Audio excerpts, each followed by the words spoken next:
சேலம் ஆத்தூர் அருகே டாஸ்மாக் கடை அருகே கள்ளச்சாராயம் விற்பனை செய்யப்பட்டதாக எழுந்த புகாரை தொடர்ந்து தற்போது சோதனையில் மேலும் 4 பேர் கைது செய்யப்பட்டிருக்கின்றனர். விவரங்களுடன் நிகரான் செய்தியாளர் கோகுல் பின்னணி என்ன? சேலம் மாவட்டம் ஆத்தூர் அருகே கள்ளச்சாராயம் விற்பனை செய்வதாக நேற்று ஒரு வீடியோ வெளியானது. அந்த வீடியோ வெளியானதை அடுத்து மாவட்ட காவல் கண்காணிப்பாளர் விசாரிக்க உத்தரவிட்டிருந்தார்.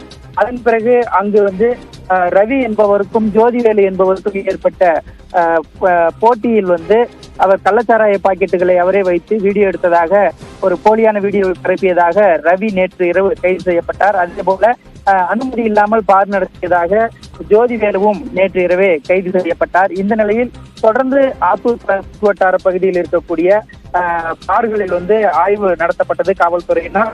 இந்த நிலையில தற்பொழுது மேலும் 4 பேரை போலீசார் கைது செய்திருக்கிறார்கள்.